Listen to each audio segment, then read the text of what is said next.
미국 장로교회의 목사이자 신학자인 존 지라르도에게 공예배에서의 악기 사용의 문제를 배우기 위해 오신 여러분을 환영합니다. 오늘은 Instrumental Music in the Public Worship of the Church의 7부 결론을 살펴보도록 하겠습니다. 오늘 저희는요, 이 존 지라르도라는 신학자가 왜 그렇게 단호하게 공예배에서 악기 사용을 반대했는지 그 논리의 핵심 또 근거들을 좀 깊이 파고들어 보려고 합니다. 네, 그의 주장이 단순히 과거의 논쟁을 넘어서 오늘날 우리에게 어떤 질문을 던지는지 함께 탐구해 보시죠. 여러분께서 보내주신 자료, 바로 지라르도의 글 7부 결론을 중심으로 이야기 나눠보겠습니다. 자, 그럼 지라르도의 핵심 주장부터 한번 풀어볼까요? 그의 논증은 아주 명료한 딱 두 단계로 이루어져 있습니다. 네, 그렇죠. 첫째는 공예배에서는 오직 그리스도께서 성경 말씀을 통해 명확하게 명령하신 것, 혹은 그 말씀에서 필연적으로 따라 나오는 결과 외에는 어떤 것도 허용되지 않는다. 이겁니다. 네, 이게 바로 신학에서 예배의 규정적 원리라고 불리는 아주 중요한 개념이죠. 아, 규정적 원리요? 네, 쉽게 말하면 성경이 하라고 명시적으로 명령하거나 아니면 암시하지 않은 것은 예배에서 행해서는 안 된다는 그런 원칙입니다. 지라르도는요, 교회가 스스로 성경에 없는 예배의식을 만들 권한이 있다, 이렇게 주장하는 순간에요, 그건 성경 외의 다른 권위를 인정하는 셈이 되고요. 이건 마치 로마 카톨릭 교회가 지속적인 영감을 통해서 새로운 교리를 만들어내는 것과 유사하다고 봤습니다. 아, 그는 이게 성경이라는 최종 권위, 그리고 교회의 머리 대신 그리스도의 유일한 왕권에 대한 심각한 도전이다, 이렇게 여겼던 거죠. 그렇군요. 그러니까 성경에 근거하지 않은 어떤 인간적인 요소를 예배에 도입하는 것 자체를 그리스도의 권위에 대한 도전으로 본 거네요. 맞습니다. 그리고 그의 논증의 두 번째 단계는 뭐였나요? 두 번째 전제는 아주 간단합니다.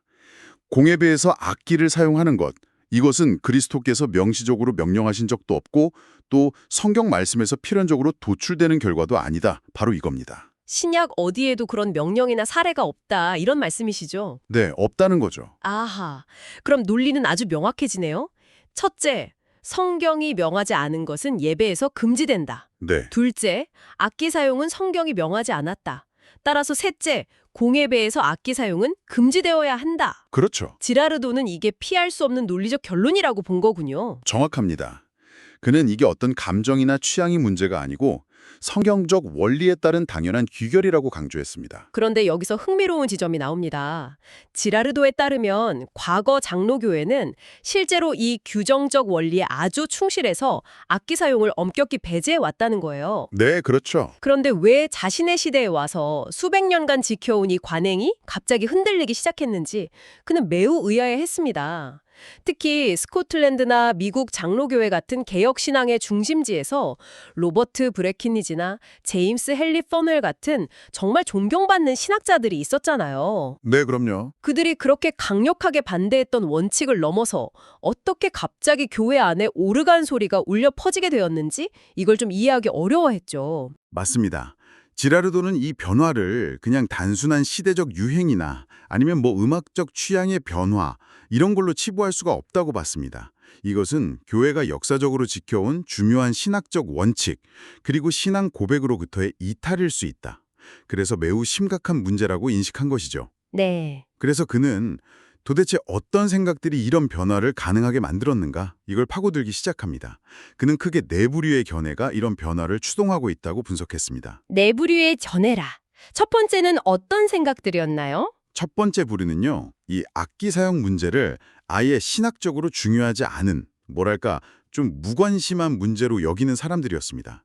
이들은 예배 방식이라는 게 성경의 명확한 지침보다는 인간의 의견이나 시대적 취향 혹은 편의에 따라서 결정될 수 있다, 이렇게 생각하는 경향이 있었죠. 아, 마치 예배에 악기가 있든 없든 그게 뭐 그리 대수냐. 약간 이런 식의 태도군요. 그렇죠.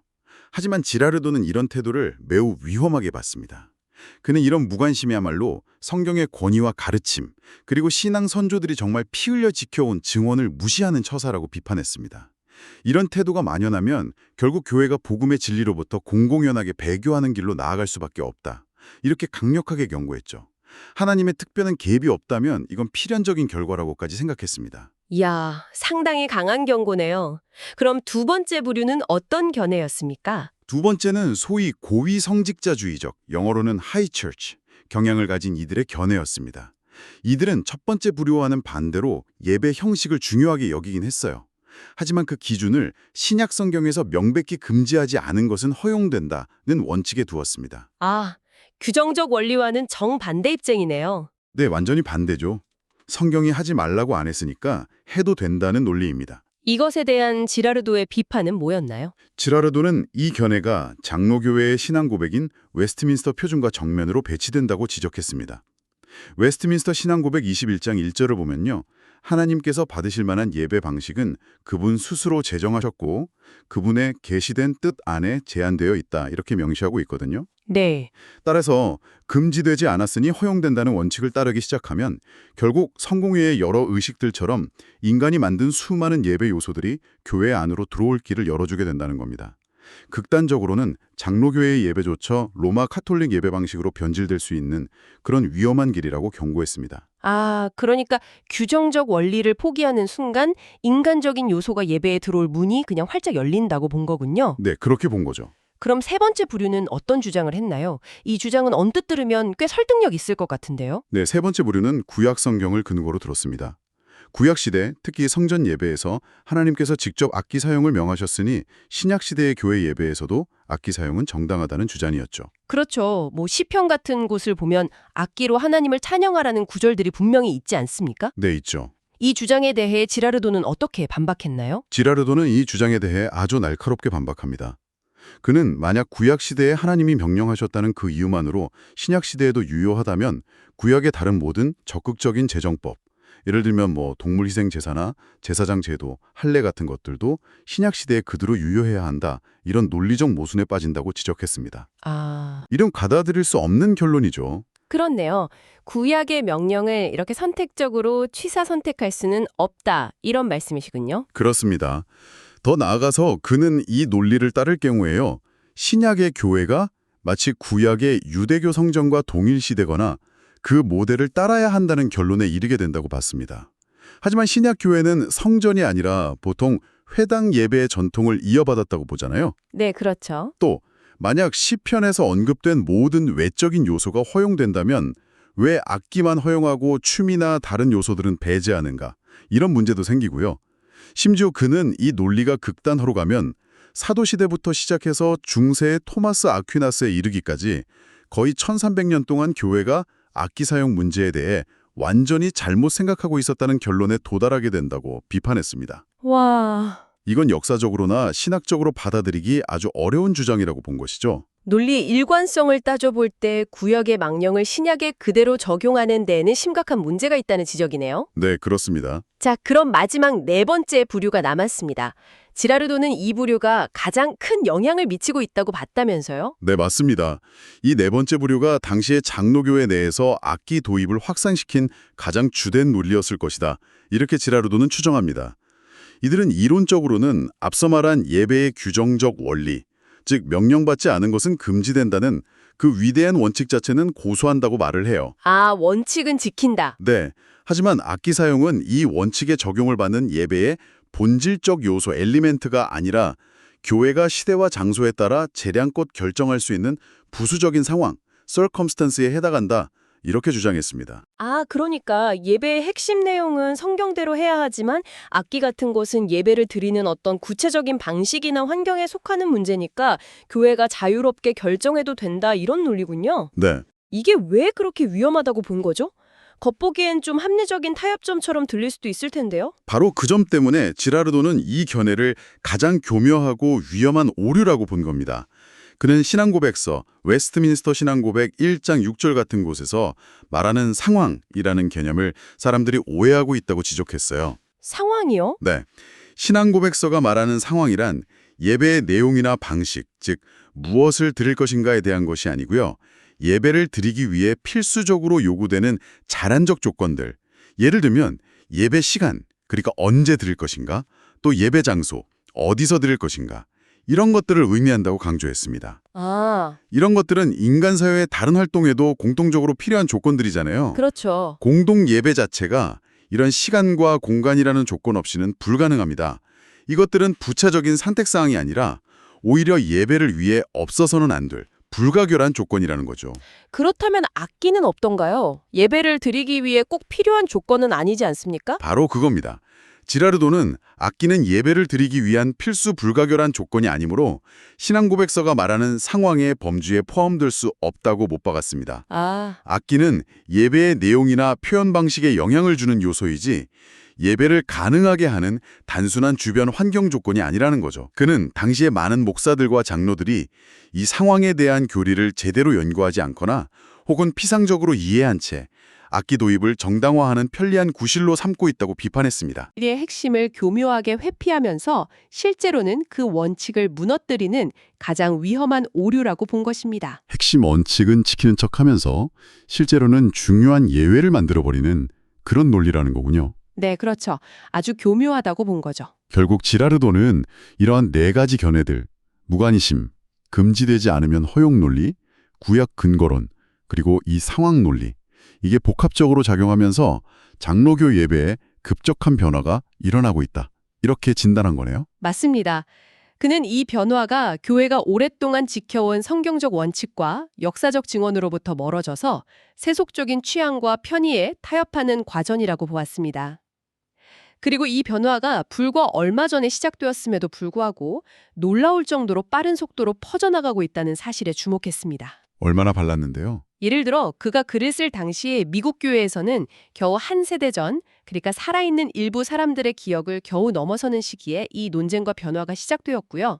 스코틀랜드 교회에서는 그 역사가 50년도 채 되지 않았다고 지적합니다. 와, 정말 급속도로 진행된 변화네요. 이런 변화 앞에서 지라르도는 변화를 옹호하는 사람들에게 아주 강력한 질문을 던지죠. 그렇습니다. 그는 변화를 옹호하는 이들에게 정면으로 묻습니다. 만약 악기를 도입하는 이 새로운 방식이 성경적으로 더 옳고 더 나은 것이라면 과거 스코틀랜드 교회의 위대한 신학자들이었던 조지 길레스피나 데이비드 칼도우드 혹은 토마스 찰머스, 윌리엄 커닝햄 같은 거장들, 그리고 미국의 로버트 브레킨리지나 제임스 헨리 소넬 같은 인물들이 모두 성경과 장로교 원리를 제대로 몰랐다는 말이냐, 이렇게 통렬하게 반문합니다. 네, 그는 그저 시대가 변했다거나 음악적으로 더 풍성하다거나 사람들이 좋아한다는 식의 어떤 자연의 원리나 인간의 취향에 근거한 논증은 전혀 충분하지 않다고 일축합니다. 오직 성경적인 논증, 즉 신약 성경에서 악기 사용을 명하거나 정당화하는 근거를 제시하라고 요구합니다. 그는 그런 세속적인 논증으로는 기독교인을 오히려 폐지된 성전제도를 다시 세우려는 유대인처럼 만들 뿐이라고까지 비판했죠. 네, 심지어 회당 예배를 드리는 유대인조차 그런 논리로는 설득하지 못할 것이다 이렇게 말합니다. 오직 성경적 근거만이 타당한 논증이라고 강조한 것이죠.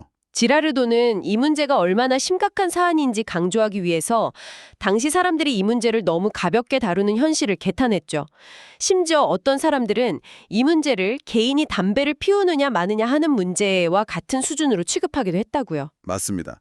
지라르도는 공적인 예배에서 하나님께 드리는 찬양의 방식을 변경하는 이 중대한 문제를 개인의 사적인 습관 문제와 동일선상에 놓고 비교하는 것 자체가 불경에 가깝다고 격분했습니다.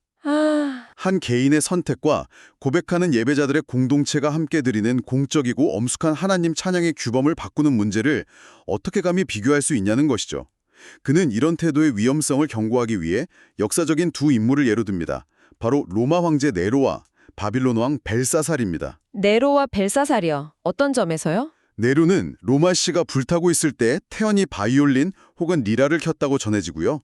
벨사살은 예루살렘 성전에서 가져온 거룩한 귀물들을 연회해서 술잔으로 사용하며 우상을 찬양하다가 벽에 쓰인 글씨를 통해 멸망을 선고받았죠. 네. 지라르도는 이 예들을 통해서 하나님의 거룩한 것들, 특히 그분의 예배를 가볍게 여기거나 세속적인 방식으로 다루는 것이 얼마나 위험한 일인지를 경고하고자 했던 것입니다.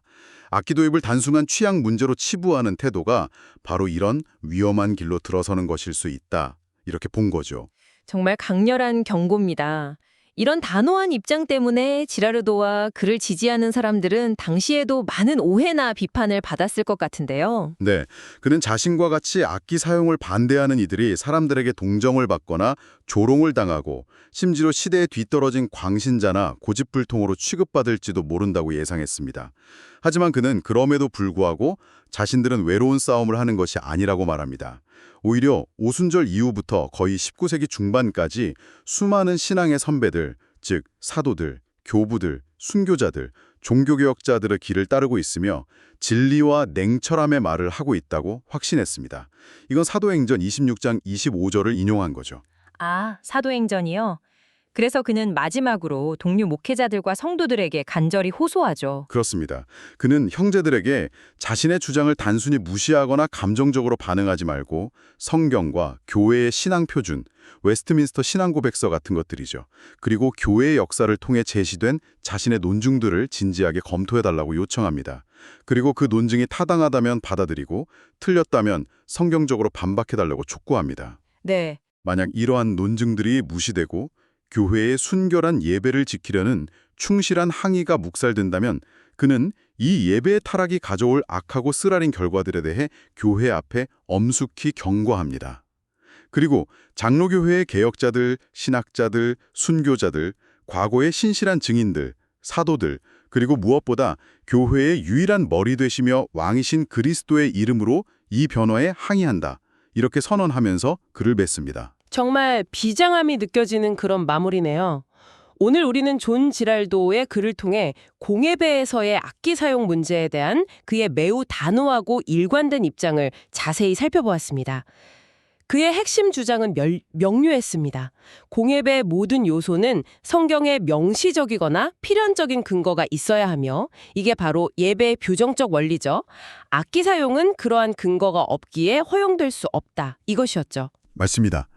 지라르도에게 이것은 단순히 음악적 취향이나 시대적 선호의 문제가 아니었습니다. 그것은 하나님의 말씀에 대한 순종, 그리스도의 왕권 인정, 그리고 교회의 순결성과 관련된 매우 중요한 신학적 원칙의 문제였던 거죠. 그에게 예배의 규정적 원리는 타협할 수 없는 기준이었고요. 이 원칙에서 벗어나는 것은 교회를 세속화시키고 결국에는 신앙의 본질을 훼손할 수 있는 위험한 길로 여겼습니다. 네, 그의 주장은 분명 오늘날의 시각에서는 매우 엄격하게 들릴 수 있고 또 다른 많은 신학적 논쟁점들을 내포하고 있습니다. 하지만 그의 문제 제기는 오늘날 다량한 형태의 예배를 드리는 우리에게도 여전히 중요한 질문을 던집니다. 예배의 본질은 무엇이며 그 형식은 어디까지 성경에 근거해야 하는가? 이런 질문이죠. 그렇죠. 지라르도의 글은 우리로 하여금 우리가 드리는 예배의 요소 하나하나를 그냥 당연하게 여기지 않고 그 신학적 근거와 의미를 진지하게 성찰하도록 도전합니다. 네, 지라르도는 예배에서의 악기 사용이 단순한 선호나 편의를 위한 상황의 문제가 아니라고 강하게 주장했습니다. 오늘날 여러분이 속한 공동체, 그리고 여러분 개인이 드리는 예배를 한번 떠올려 보십시오. 그 안에는 다양한 순서와 음악, 기도, 설교 등이 있을 겁니다. 지라르도의 시대와는 또 다른 방식으로 오늘날 우리 예배에는 정말 수많은 요소들이 들어와 있습니다. 지라르도의 엄격한 기준을 오늘날 그대로 적용하기는 어려울 수 있겠지만 그의 근본적인 질문은 여전히 유효하다고 생각합니다. 우리 예배의 각 요소들은 정말 하나님이 명하신 것인가? 아니면 예배를 돕기 위한 편의나 상황인가? 혹은 우리의 문화적 선호나 익숙함이 만들어낸 것인가? 네, 그 경계가 어디쯤 있을까요? 여러분의 예배 공동체는 어떤 기준으로 이 경계를 설정하고 있습니까? 그 건의는 또 어디에서 오는 것일까요? 다음 시간까지 한번 깊이 고민해 보시면 좋겠습니다.